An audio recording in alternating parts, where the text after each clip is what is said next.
Chay, I'm happy to see your face today, my man. And as always, I would be shocked if you don't have something good to share for the good of the group. But does anybody have anything that they're working on, need help with? Like to Yeah, I point can out? hop in. Yeah. First off, it's good to see you guys. It's been quite a while. Sorry about that, but couple good things. I've been having a lot of luck with empty nesters, downsizing, and tired landlords. That's one of the two things that I've been working with a lot out of Propstream and contacting those guys. And then a bunch of commercial stuff. Okay. I want to double tap. So you've been contacting through Propstream. Can you like unpack further what that means? Like how are you filtering?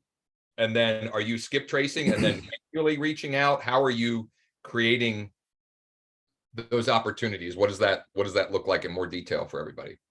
Okay, so in Propstream, I'll bring up if you search, you can just bring up tired landlords, and then for me, I narrow it down to at least 3 beds, at least 2 baths, 2-car garage, someone that's owned for at least 2 years that has at least $100,000 in equity, and something not on the market, and a single owner. So I'm not looking at trusts and all that nonsense or corporations.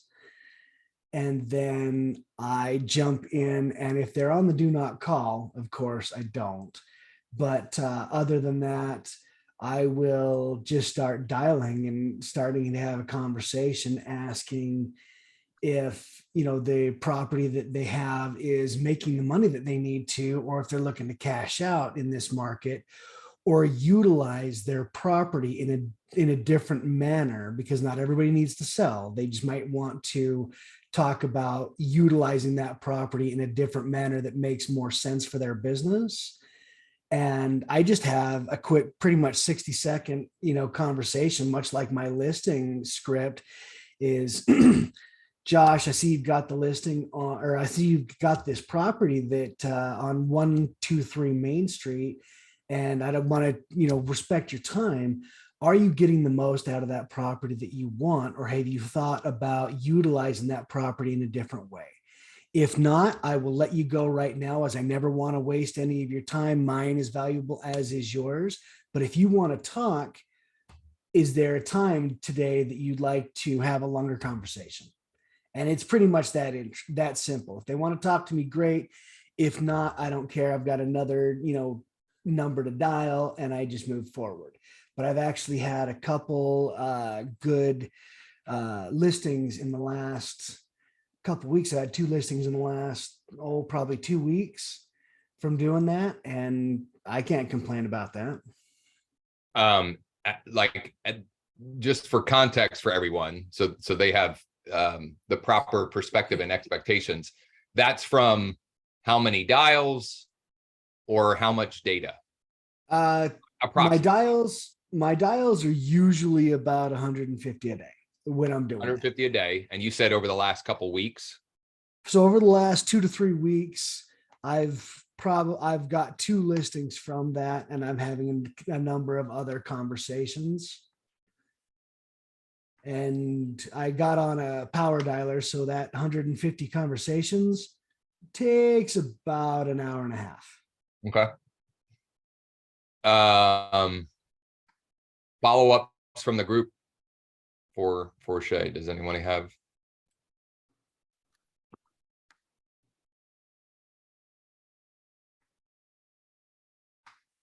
I'll put in here. By the way, I like your new background. Oh, thanks.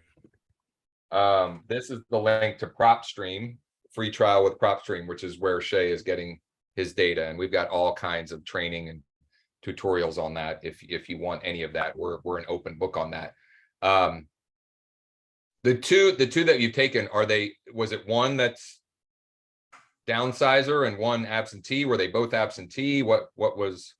Both of these were absentees.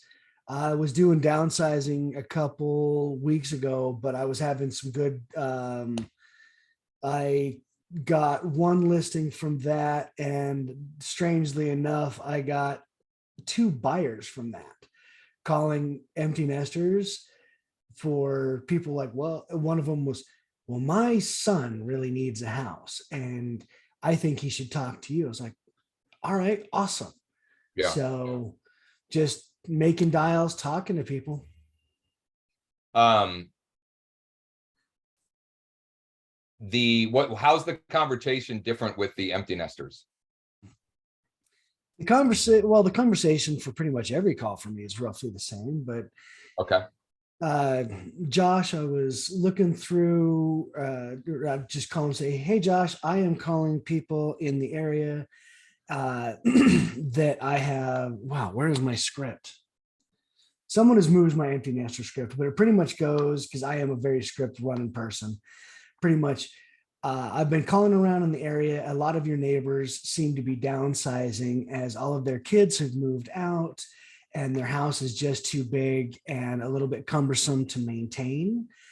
Do you know of anybody that might be in that situation that, it might be a benefit for to go through and get them right sized in a property? There's a massive takeaway for this in all manner of marketing, whether it is on the phone, text, ads, etc. Chay is entering the conversation already going on in their head, right? Like he's filtered it down to an audience where he knows, at least with some level of likelihood, that that conversation or those thoughts are rattling around in their head on some level. And he's also not directly asking them for the business. Notice he said, who do you know? I think that's the wording that you said, who do you know? And that works wonderfully well. Again, with text, with email, even, in social campaigns, you're not directly asking, are you? Because that, when you do that, when you say, are you thinking about downsizing or right sizing, the answer is either yes or no. Mm-hmm. Who do you know means that person may be them, but also it gets their reticular activating system going and thinking about, who do I know? Right? So instead of it potentially just shutting off the conversation because they're not ready, or, today they're not thinking about it, it's like it's leaving it more open and giving greater opportunity for that business. And Mark says, follow the boomers. I forget what the number is. I think it's 39% of buyer activity in 2022 was boomers. I think it's 39. And I think 50% of seller activity were boomers. Like, that's a lot. That's a lot, right? Now, one other thing, I kind of answered Chris on there for how many people are actually answering the phone. But everybody that I call, I put together a follow-up campaign. And that's one thing that I've done a lot is all the follow-up campaigns in kvCORE, they're okay, but they're all broad-based. And everything broad-based is easily recognizable at being broad-based. And it's not personable. It's not directly impactful to them. So I record videos and do video texts and video emails and have replaced at least half of every contact in my follow-up campaigns with a video, text or email.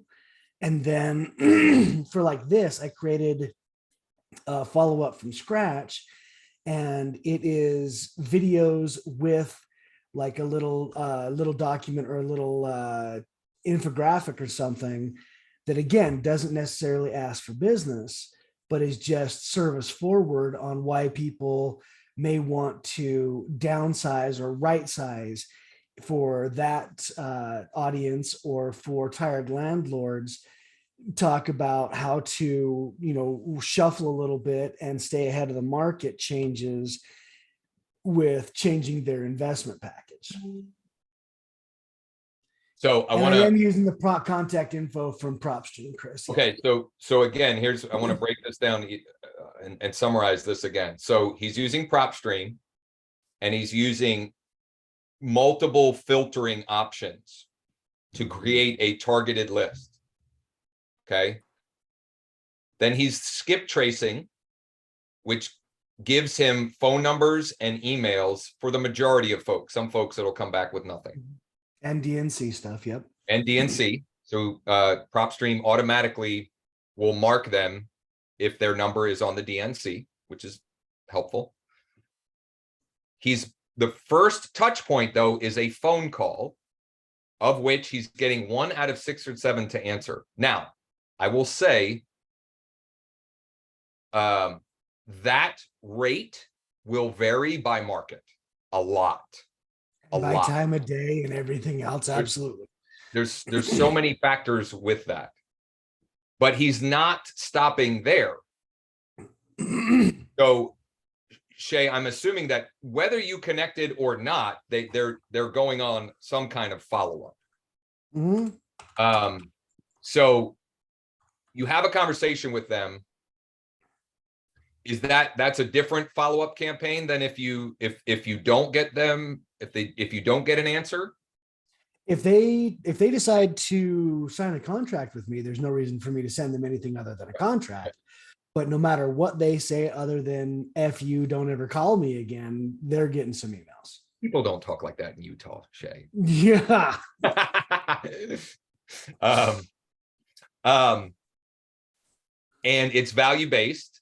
And when you said video content, you're creating video content that is one to many, right? Because it's not, you're not creating a custom. I got time for that. That would be impossible. But that video content creates a connection where people can see Chay and create some level of, and some people may not connect with Chay, right? And that's okay too, right? I mean, whether or not they connect because of the video, both things are good, because it may mean that Chay avoids, the potential of somebody that Chay doesn't want to do business, and they don't want to do business with Chay, right? For whatever reason. Exactly right. If someone doesn't want to do business with me, them deciding not to because of a video versus wasting my time and energy is just as valuable, because I can get on the phone with someone whose personality matches mine, that my energy matches theirs, that we're going to get along and have a good experience, and they are going to have a good experience while we do this, which is just going to lead to, more success, more referrals, more business, and more repeat business. So if you don't want to work with me, I know I'm not for everybody. I've got a big personality, and some people might think that I'm an absolute jerk, and they're right. But I want to work with the people that like me, because it just makes it to the point where you're working with a buddy and it just doesn't feel like work. And I'm all for that. Yep.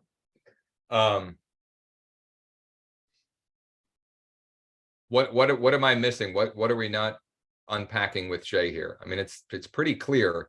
The reason why Shay's winning is the work.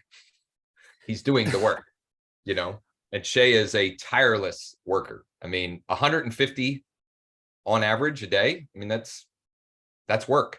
That means quick math tells me 150. So you're probably having 20 to 25 live conversations a day on average. I have to have, well, that's just this type. That's not a sphere of influence. I hold myself accountable to 50 conversations where I ask for business every day. If I don't, I have to do and call on Friday. And I don't like calling on Fridays. That makes me grumpy. If I get my 200 in by Thursday afternoon, I'm happy, and I can give myself an attaboy and a pat on the back, and I can go be a lazy shit all Friday. And that makes me happy. Excuse my language, but that is my own personal attaboy to me. So when I get that done, it makes me happy. Also, one other thing, guys, if you guys are sending the generic follow-ups, Just get in your kvCORE and replace half of them with you giving the exact same information, but just your personality, your energy, you telling them, because they will love you for it. It's really easy. You don't need to rethink the content much. Just make it yours. And you can't throw a stone in any direction without hitting some agent somewhere. So the only thing to separate you, I mean, you can go like, well, I've been in the business 23 years and blah, blah, blah, blah, blah.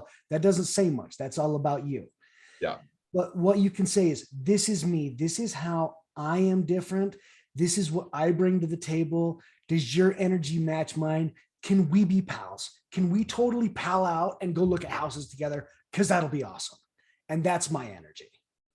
This is why I was so excited for Chay to be on today, because so many, no, but seriously, like specific tactical things. And then what you just shared is such a overarching, the idea that you have a target and your target is not results based, it's process based.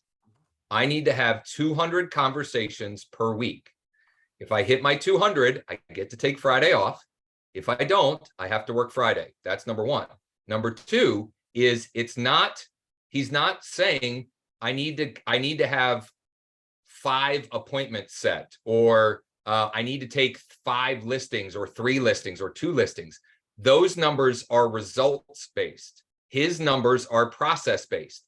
I need to do whatever work I need to do to hit this process goal or target. The results, if you do the right things over and over and over and follow the right process, the results happen naturally. You almost can't stop them from happening. But we don't necessarily have direct control over a person's motivation, timing, etc. Right? So especially in this business, right, where it's a big, it's a big thing for someone to be ready to sell their property or buy a new property. Like, it's not something that they just roll out of bed today and be like, yeah, I think I'm going to buy a house today. I mean, I guess sometimes, but really not that often. So I love that. I love that. And it falls wonderfully in line with this book, The 12-Week Year, right? This is about creating process-oriented targets that will help you hit the results and the whether it's financial or fitness or other goals that you're going after, but just doing the focus on the work and not on the result of the work. Do the right thing long enough and the results take care of themselves. That's the way I have to do it. If I chase the results, it causes me a sense of being behind all the time, and I'm running, and I'm just, realistically, I'm not happy because I'm chasing one particular goal and I'm focused on it. And when I get set on a goal, nothing else in the world exists.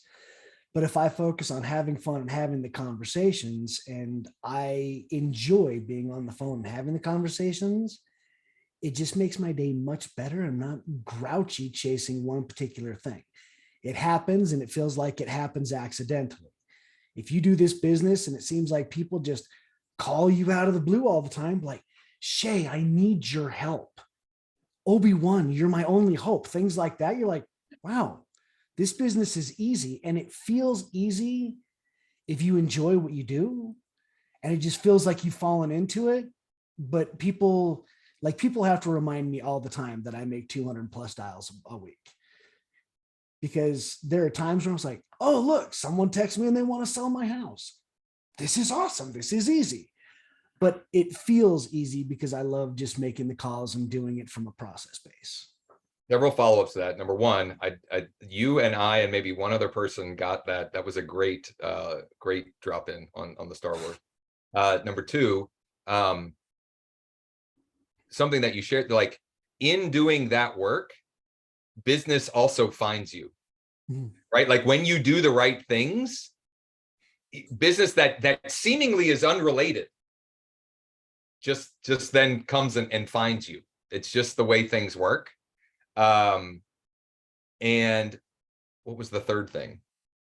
Oh, the third thing I wanted to unpack a little bit is, for those curious, the listings that you took, what did those specific conversations, as much as you can remember, like how did that happen? It started with a phone conversation. Was it then scheduling the deeper dive later, or was it that you just hit them at the right time? Like how did those sort of unfold? One, the empty nester that I listed said, Shay, I've been thinking about this for weeks and I just didn't know where to start. So what are you doing right now? Do you have a minute? And I said, this is what I do. There is nothing more important that I could be doing right now. What can I do for you, my man? And we jumped into it right there and talked options. And that conversation lasted about 35-40 minutes, which is normally longer than I want to be on the phone. But we had the entire listing presentation over the phone. And he said, okay, Shay, I want you to send me these documents. Or he said, you need me to sign an agreement before you come over, don't you? And the answer is no, but I'm like, yeah, absolutely. The T brought it up. I was like, he's like, you need me to sign this before you come over. Yeah, that'd be helpful. And so my man signed the ERS and all those things. But I told him, I'm like, okay, I'm on my way. But I want you to look at these documents. If you have a question, I want you to challenge me. I want you to ask questions because they are legally binding documents. I want you to feel comfortable and confident with everything that you sign, so you know that we're on the same page. My man signed everything right there. I went over to his house. I walked through it. We got, a good idea. I brought my laptop. I put together everything for the valuation on it. We signed it right there. I had the the photographer and 3D tour person there the next 2 days. And we were up on the market on Thursday and we were under contract on Saturday. So the other one had to have their wife there, because one of the things that I do for any listing appointment is go through Mike Ferry's pre-approval script. Okay. If you guys don't know what that is, find it. It's absolutely glorious. I think it's 10 questions that you ask everybody, like all the decision makers there. When I go, if everything that I say makes sense, are you prepared to sign the contract? Just going over, you're not kicking tires, right? If we're doing this, I want to make sure that we're actually ready to sign something and get to work if it all makes sense. So I went into the pre-approval script, and the other decision maker wasn't going to be there until, that one was kind of a late one, it was like 7:00. I'm like, well, she doesn't get home till 7:00. You probably don't work that late. And I said, for you, I'll work that late. I'll be there. And I was there. We had a conversation, just talked as a group and made sure that everybody, again, I use the word comfortable and confident with every appointment that I get with buyers or sellers, because I think those are the two key feelings that I want to bring across. And as soon as everybody is feeling that, we're all on the same page, we're ready to do business and make it happen. So that's pretty much how that went down. Oh, I found Mike Ferry's script book. I think this is probably what Shay is referring to, is somewhere in there, I think. One specific tactical question. You mentioned you're using a dialer. Yeah. What dialer? Mojo, because I've heard good things and I like it so far. It's not necessarily cheap, but honestly, our time is expensive. So it worked out. Dude, this is a great script. This is one of the best ones. I haven't seen this. This is one of the older ones, but this is one of my favorite ones, actually. But yeah, I use Mojo because I really like how it works, and it just saves me a whole lot of time. So you create your list in Propstream, you skip trace it, and then you export that data and import it to Mojo. Yep. Okay. I've heard there's easier ways, but that's the process that works for me at the moment. So I haven't worried about it. What works is better than what's perfect. Yeah. All right. Well, now that we've monopolized Shay's time and strategies, anybody have any follow-ups for Shay or anything else? On that link, you want to go to page 44. This is the one right here. Page 44 And in that link that I had dropped yeah. there. Oh, got it. Okay. Perfect. Yep. And I've used this. I was a Mike Ferry student for years and years and years. And if you don't know him, good for you, because he's a curmudgeon jerk. But he does know how to get this stuff done. Curmudgeon jerk. Oh, he hates real estate agents. I'm telling you, I've known him personally. He does a great job. He's just as mean as an old junkyard dog. Now, his son is fantastic. I got nothing bad to say about Tom, but there's a reason Mike's initials are what they are. I'm just saying. Yeah, Shay, I have one question. ER to the end of it. Sorry, Isabel, go ahead. Yeah, I have one question for you, Shay. Do you retarget your audience on Facebook at all? You know, I have been trying to do that and get behind that because I understand the strength and the value of it. And I am just too dumb to do it. And I need to talk to people like Josh or Lawrence or these guys and Mike to figure out how to properly do it. I don't, but I certainly should. It's a failure on my part because I've never understood how to do it well. And I need to add that to my business. I would also say that retargeting the audience that he's going after is not, it's not as important or valuable than retargeting a pipeline that you are building or have built through that same channel. In other words, if he took the data that he's working and put it into Facebook, the match rate's going to be low and the audience is going to be small and so forth. Versus I've got a 3,000 person database that I've built with Facebook ads or through social media means, etc. That is much more, is going to get a much bigger lift than an audience like what Shay is describing that he's building with Propstream and then dialing and then getting into kvCORE.